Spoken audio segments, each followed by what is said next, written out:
Bonjour ou bonsoir à tous, vous qui regardez les vidéos sur le jour ou la nuit, ici DVD Pro Souvenir.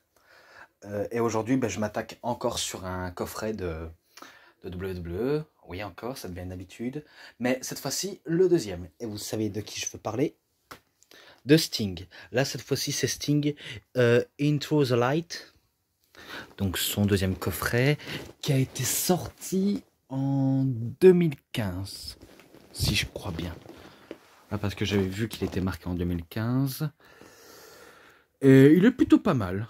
Donc je pars directement crescendo pour éviter de perdre moins de temps. Et là, les images, ils sont pas mal aussi. Vraiment pas mal. Même la couverture, je tenais à dire, il est pas mal. Et il est en anglais malheureusement. Ensuite, là, on voit Sting version colorée, sauf qu'il est en version noir et blanc. Pareil en version noir et blanc, mais en version The Crow. En version The Crow, mais version améliorée. Donc DVD 1, DVD 2, DVD 3. Voilà. Et Sting qui fait son entrée à WrestleMania 31. Donc en tout cas, je vais résumer ce qui était écrit. Tout d'abord, DVD 1, il y a un documentaire, mais il n'y a pas de match, malheureusement. Donc c'est que le documentaire. Now or Never. Maintenant, on ne sait jamais. Je crois qu'il parle de ça. Ensuite, NWA Clash of Champions. En mars 1988. Ça, c'est quand il affronte Ric Flair, qui a été un très bon match, honnêtement. Mais il cite son beau moment avec Ric Flair. Donc, il cite sa plupart de ses bons matchs avec lui. Ensuite, California Kid. Donc là, il parle que c'est un enfant qui vient de la Californie. Et que j'aime bien comment il nous montre ses parents. Et sa future épouse et ses enfants. Donc, je me rappelle qu'il nous montre de lui en étant gosse sur la photo. Et même quand il a commencé à catcher. Car c'est là où il va justement en parler dans ce reportage Driving to Success. La route vers le succès. Donc, en tout cas, son succès dans le catch, il a vraiment gagné son succès. Il n'y a aucun doute là-dessus. Ensuite, WCW Great American Bash en juillet 1990. Je sais pas si c'est encore contre... non, peut-être pas. Peut-être pas. Ensuite, Customer Production. C'est là où je crois où il montre... allez, ses garde-robes de tenue d'entrée. Vous voyez comme celui-là qu'il a à WrestleMania 31. Eh ben, c'est exactement le même. Eh ben, il nous montre tout ce qu'il avait porté, que ce soit le temps de la WCW, même la TNA. Même s'il va pas beaucoup en citer la TNA, mais il fait beaucoup allusion. En tout cas, si on comprend. Ensuite, franchise, la franchise de Sting continue. Il nous montre sa vie au quotidien. Et il parle même des catcheurs avec qui il a collaboré. Et même les catcheurs, ils étaient là pour en parler sur Sting. Et je pense pas que c'était des remarques négatives, mais en tout cas c'était positif. Ensuite, Black and White, donc en noir et blanc. Bien sûr, vous saviez, la couleur peinture faciale, en mode Brandon Lee dans The Crow, que ça va exactement rendu célèbre dans le monde du catch. Ensuite, WCW Starrcade, en décembre 1997. Donc, il explique. Son passe, on va dire, son combat désastreux avec Hulk Hogan. Donc, je tenais à le dire, il était désastreux. Voilà, certains ne le diront pas de cette manière, mais moi, je le dis comme ça. Ensuite, Community Relation. Donc, la relation communauté. Moment of Truth, les moments de vérité. The Last Nitro. Le dernier Nitro en mars 2001, ça c'était contre Ric Flair, ça je me rappelle bien car j'avais déjà fait une review dessus. N'hésitez pas à aller le voir si ça vous intéresse. Surtout ma collection, ma nouvelle, on va dire, on va pas dire nouvelle collection, on va dire mon achat sur le lot de DVD et que maintenant j'ai une collection impressionnante. Hein. Mais, euh, mais en tout cas, n'hésitez pas à les regarder si vous avez toujours pas vu. Car voilà, je vous en dis un peu plus. Ensuite, Digital Media, donc les médias digitales, à transition, Executive Management. Je me rappelle qu'on voit tout, hein, que surtout, il apparaît dans, allez, pour la couverture Touquet 15, dans le jeu comme un genre de bonus pour jouer Sting. En tout cas, ça, je me rappelle tellement bien. Et, euh, et le coffret de Best of Sting, eh ben, il était sorti en même temps que le jeu, avec le coffret de John Cena, les plus grosses rivalités. Donc les deux étaient déjà sortis en même temps. Donc ça, je me rappelle très bien. Jusqu'à ce qu'il va au Survivor Series 2014, où il fait son retour dans le monde du catch et début à la WWE en signant sa rivalité face à Triple H. Et en faisant gagner la Team Cena au passage. Donc je me rappelle bien, Signed, dernier, on va dire, jour avant Mania, donc il se prépare, il va se côtoyer dans les vestiaires, il va parler avec quelques catcheurs et des vieilles connaissances, jusqu'à ce qu'ils soient à WrestleMania en mars 2015, exactement, et c'était le 29 mars en plus. Ils l'ont pas signalé, et avant qu'on a tout montré, et ben à la fin de ce reportage, et ben Sting se remarie une nouvelle fois avec une autre femme. Ouais, il se marie avec sa nouvelle épouse. Et c'est sur cet happy end que ça se clôture.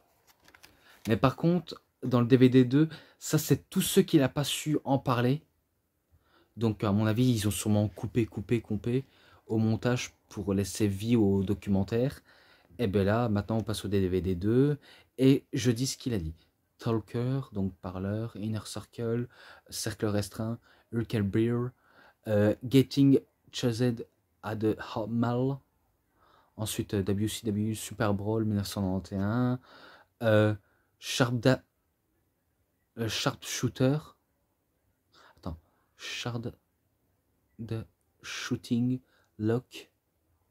Ah, j'ai cru que c'était Sharpshooter, mais peut-être que ça pourrait l'être, hein, même si c'est un Scorpion Death Drop pour lui, mais pour certains c'est un Sharpshooter. Hein. Et non pas un Single Leg Boston Crab.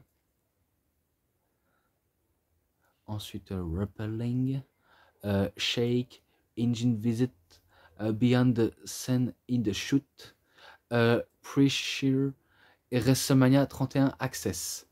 Donc c'est là où il signe des autographes et des photos et le mini reportage il s'arrête à ça et maintenant on passe à l'action. Tout d'abord, attendez, là on est à Memphis Wrestling en novembre 1985, donc un des rares matchs récents de Sting, donc Freedom Fighter versus David Johnson et Invader. Je le connais pas plus que ça, encore moins David Johnson, mais je crois que c'est là où Sting, qui se faisait appeler de son vrai nom Steven Borden, mais sauf que il devient Flash Borden. Donc je crois qu'il va catcher avec son vrai nom. Et pareil pour Ultimate Warrior, il catch avec son vrai nom, mais sur un autre registre, un peu comme Sting. Vu comment Steve Borden c'est Flash Borden, mais Ultimate Warrior, je ne sais pas. Mais bon, c'est pas grave. Bon, match très très court, hein, je vous le dis, hein, car c'est victoire de Freedom Fighters. Et ce match-là, ben, je lui mets un 3,4. Non, même pas un 3,80. Un 2,80. Je lui mets un 2,80. Pareil pour celui-là aussi. Mid-South Wrestling. Le 2 mars 1986. Là, c'est Blade Runners. donc l'équipe que je vous avais déjà dit dans ma review sur Best of Sting, avec Sting et le Warrior, contre Tracy Smothers et Ricky Gibson. Et pareil, il bat les deux avec Ultimate Warrior. Et voilà, j'avais déjà noté. Ensuite, Universal Wrestling Federation, donc UWF, c'était le 29 mai 1987. Donc c'était pour les titres par équipe UWF. Sting et Rick Steiner contre Brad Armstrong et Tim Horner. Donc c'est là où Sting et Rick Steiner sont champions par équipe. Et il bat aussi Brad Armstrong et Tim Horner. Donc voilà, je le dis direct. Et ce match-là, ben, je mets un 2,90. Ensuite, Clash of the Champions, 27 mars 1988. NWA, bien sûr. Alors, pour le titre NWA du monde poids lourd, Sting contre Ric Flair, bien sûr. Celui-là, je crois qu'il est dans le DVD de Definitive Collection. Je me rappelle que Gigi Dillon était enfermé dans une cage, dans une petite cage pour éviter d'intervenir. Ah mais oui, exactement. Et qu'à la fin, si je crois bien que c'est une victoire de Sting, parce que j'en dis pas plus, mais je sais bien peut-être que c'est une victoire de Sting. Donc voilà, si je crois que j'ai raison. Ce match, je le dirai peut-être plus tard.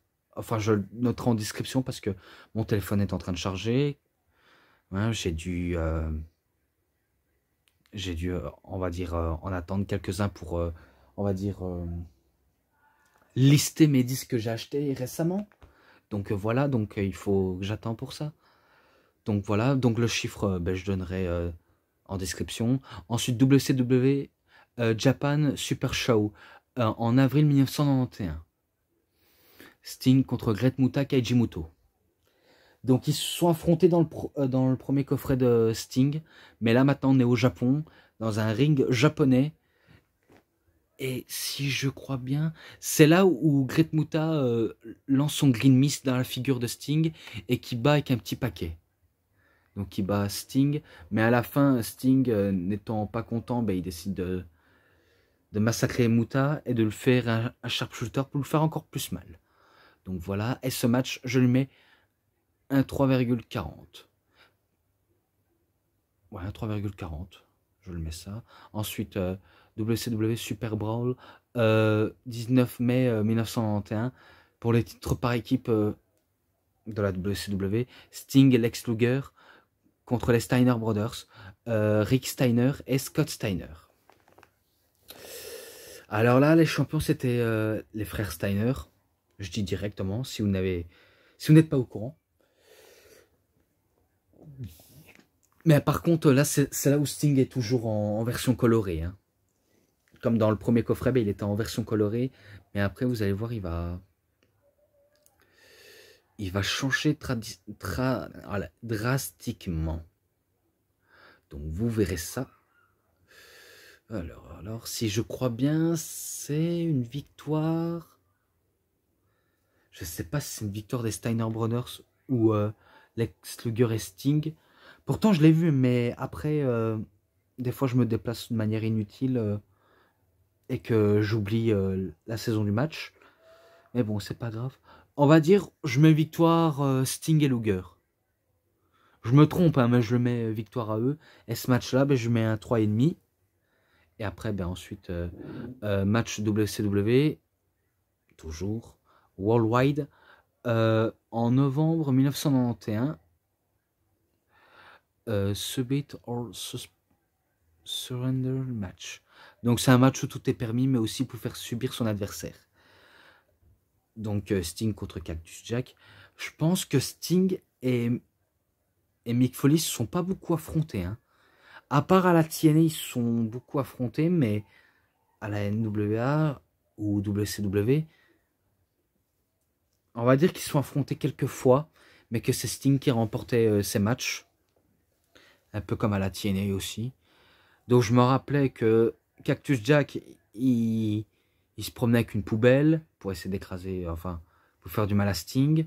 Mais c'est Sting qui fait du mal à Cactus Jack. Et je me rappelais, à l'extérieur, il fait un sharpshooter. Mais sauf que Cactus Jack n'abandonne pas. Mais il était KO et l'arbitre, il fait sonner la cloche. Donc ce match-là, aussi un 3,40. Voilà, ensuite DVD 3. NWA Clash of the Champions 21 en novembre, enfin 18 novembre 1992. King of the Cable Tournament match. Alors, si je vais résumer le contexte, je crois que c'est là où, où Sting et Rick Rude, ben c'est un tournoi, enfin une course contre la montre qui dure plus de 3 heures, je crois. Et pendant 3 heures, eh ben, il faut, on va dire, essayer de battre le plus rapidement possible son adversaire. Mais sauf qu'à la fin, ben, le compte à rebours, eh ben, il finit jusqu'à 0 alors que Sting fait son sharpshooter sur Rick Rude. Après, ben, il y a des juges qui disent que c'est victoire de Sting, d'autres qui disent que c'est victoire de Rude. Et ben, finalement, c'est Sting qui remporte ce match. Et ce match-là, pareil, un 3,40. Voilà, directement. Ensuite, WCW Slamboree, 22 mai 1994. WCW International. Pour le titre du monde poids lourd de la WCW. Sting contre Vader. Si je crois bien, le champion, c'était... Je crois que c'était Vader. À moins que dans l'autre, c'est Sting qui bat Vader, mais... J'espère que je me trompe pas. J'espère pas. Ouh là là, j'espère que j'ai raison là-dessus, mais... On va dire c'est victoire... Je dis bien peut-être, hein, mais victoire de Vader. Donc il bat peut-être Sting. Et qui sait, dans l'autre match avec Vader, j'aurais pu mettre victoire à Sting, mais c'est pas grave. Peut-être qu'il a gagné, mais que je me suis pas rendu compte. Donc je mets victoire Vader. Et ce match-là, un 3,50. Voilà. Ensuite, WCW Saturday Night, le 8 avril 1995. Sting contre Stunning Steve Austin. Donc ils s'affrontent pour une deuxième fois. Même s'ils sont affrontés en équipe, mais là ils s'affrontent une deuxième fois. Et Sting, il était en version toujours colorée. Alors, si je me rappelle bien. Encore des bons échanges entre Steve Austin et Sting. Donc ils font des bons échanges. Mais ça m'étonnerait pas si c'est Steve Austin qui bat Sting. Hein. Pour moi, je me dis, il y a possible qu'il le bat. Mais c'est Sting qui bat Stunning Steve Austin avec un sharpshooter, si je crois bien. Ou alors peut-être par disqualification, enfin. Je crois que j'ai peut-être raison là-dessus, mais j'en suis pas toujours. Ouais, on va dire victoire de Sting. Et ce match-là, 3,40. Ensuite, WCW Nitro, 20 novembre 1995. Sting contre Hulk Hogan. Alors, celui-là, je l'avais vu. Je l'ai vu. Et c'est exactement comme dans une Raylist Collector Series. Enfin, le coffret d'Hulk Hogan. Donc, il est présent dans celui de Hogan Collector Series. Donc, c'est Hulk Hogan qui commence à devenir sombre. Il commence à porter du noir. Il avait même rasé sa moustache blonde. Donc, il avait même rasé sa moustache. Et si je crois bien, j'avais 10 victoires à Sting. Enfin, j'avais 10 victoires à Hulk Hogan, mais en fait, c'est peut-être pas victoire d'Hulk Hogan, mais il y avait peut-être disqualification. Car je l'ai regardé, je crois qu'il y avait disqualification. Mais ça, c'est le genre de fin que je n'aime pas du tout, malheureusement. Mais par contre, ce match-là, je le noterai aussi en description, car maintenant, comme je dis, mon téléphone charge et que j'ai sûrement oublié, mais c'est pas grave. Ensuite, WCW Great American Bash, 14 juin 1998. The winner gets both WCW Tag Team Championship title.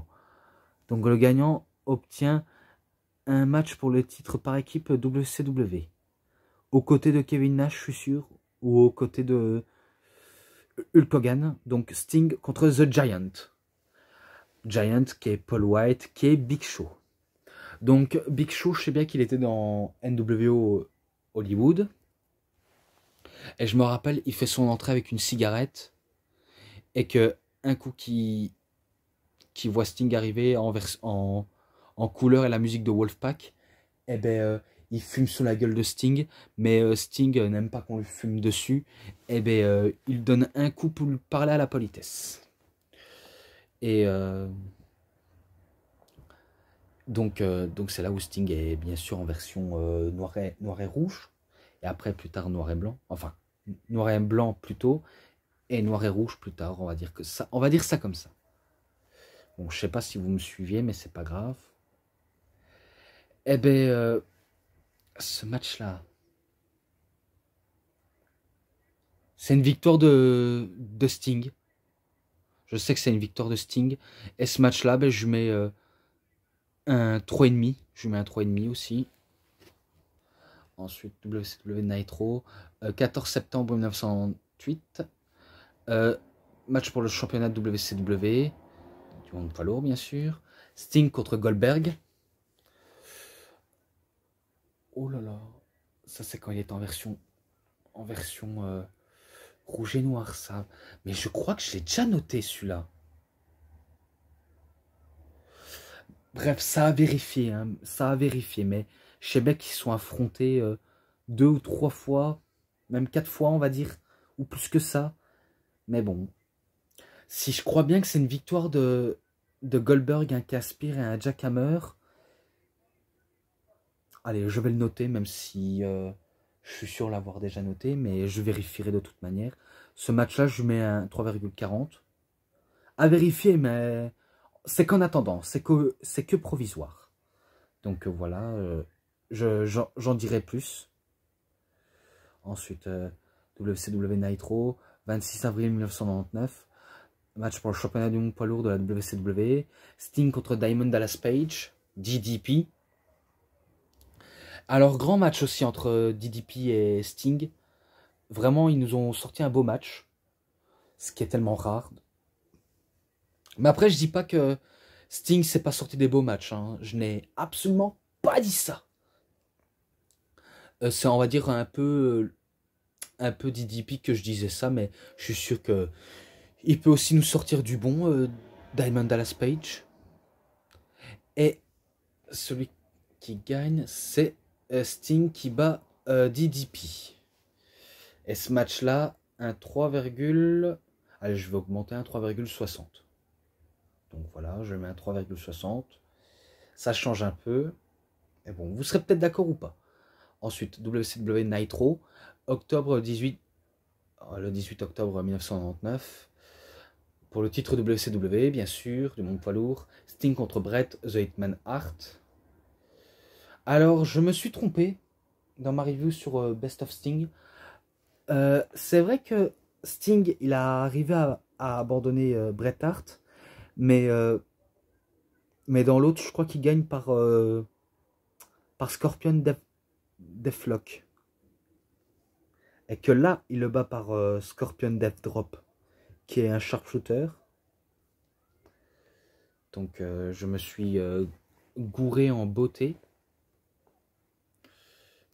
Je vais pas m'apitoyer sur mon sort à ce point-là. Mais bon, c'est une victoire de Sting et il bat Bret Hart. Et ce match-là, je mets aussi un 3,60. Donc voilà. Ensuite, WWE Survivor Series, 23 novembre 2014. Les débuts de Sting à la WWE. Vous vous en rappelez sûrement. Certains d'entre vous s'en rappellent. Dolph Ziggler, qui était seul face à trois membres de la Team Authority, avant que les autres soient éliminés. Même de l'équipe de Dolph Ziggler, la Team Cena était tous éliminés, sauf lui. Et bien là, en survivant, et ben il se débarrasse drastiquement de la J&J Security, des entourloupes de Triple H. et même se débarrasser de Stephanie McMahon. Et il se débarrasse de Seth Rollins avec un gros zigzag. Il espère en remporter, mais Triple H, ben, il tabasse l'arbitre et il tabasse Dolph Ziggler et il fait un ultime pedigree. Et après, ben, il le fait poser sur, il fait poser Seth Rollins sur le torse de Dolph Ziggler et il demande un arbitre corporate qui est Scott Armstrong. Donc l'arbitre, ben, il fait le tomber. La musique retentit, une nouvelle musique de Sting. Et c'est là où il arrive. Il donne un coup de poing à l'arbitre. Et après, ben, un long face-à-face devant le public. Je me rappelle, tout le monde était en feu. Même moi, devant ma télé, je me dis, il est là. Je savais pas qu'il allait venir. Donc moi, j'étais comme ça, moi, à cette époque. Je me disais, je ne pensais jamais le revoir à la WWE. Certains d'entre vous aussi, hein. Et ben, c'est là où il fait un Scorpion Deathlock à Triple H, donc reverse DDT. Et il fait gagner la Team Cena. Quel énorme moment ce match. Ce match entre la Team Cena contre Team Autorité et les débuts de Sting, je vais le noter si jamais je fais une review sur Survivor Series 2014. Ben, je lui mets un 4,50. Rendez-vous compte, je mets un 4,50. Et pareil pour l'autre qui va suivre. Donc je le mets aussi le même cas si je le veux. Donc excellent moment. Et maintenant WrestleMania 31. Le 29 mars 2015. Sting contre Triple H. Vous aussi, vous avez sûrement vu ce match en 2015. Je suis presque sûr. Sting qui était bien parti pour battre Triple H. Il y avait l'intervention de DX, mais en même temps, c'était un match où tout est permis. Donc, ils ont oublié de marquer, mais c'était un match où tout est légal. Donc, ils auraient pu marquer, mais ils n'ont pas voulu, tellement qu'ils avaient trop la flemme, peut-être. Bon, allez, même Sting est accompagné de la NWO. Pas l'entrée, hein, pas l'entrée, hein. Mais c'est vrai que leurs entrées à WrestleMania, ils sont magnifiques. Hein. Il n'y a rien à dire, c'est un masterclass. Mais un coup que la DX, ben, il fout un peu le trouble dans le match de Sting et Triple H. Et ben la NWO s'en mêle. Et là, comme il dit, ben, c'est la guerre de lundi soir entre deux fédérations, WCW contre WWE. Et je me rappelle que Sting va casser en deux la massue de Triple H avant d'entamer un splash. Mais l'autre splash, ben, il va se prendre un coup de massue, Sting. Et il perd suite à un coup de massue. Et à la fin, ben, ça se serre la main entre Sting et Triple H. Et voilà, ça se termine là-dessus. La note globale, je l'ai déjà mis. Donc voilà, j'espère que vous avez très bien aimé cette review. Si vous avez aimé, ben, oui. Ben, vous pouvez être que fier, en tout cas. Alors, le documentaire, les matchs et l'ensemble. Allez, il est pas mal. Je lui mets un 4. Je lui mets un 4 direct.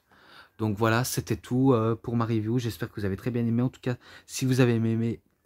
Voilà, j'arrive pas à articuler correctement. Si vous avez aimé, vous savez ce qu'il vous reste à faire. Likez la vidéo, partagez, commentez, abonnez-vous à ma chaîne, cliquez sur la petite cloche pour avoir plus de notifications des prochaines vidéos.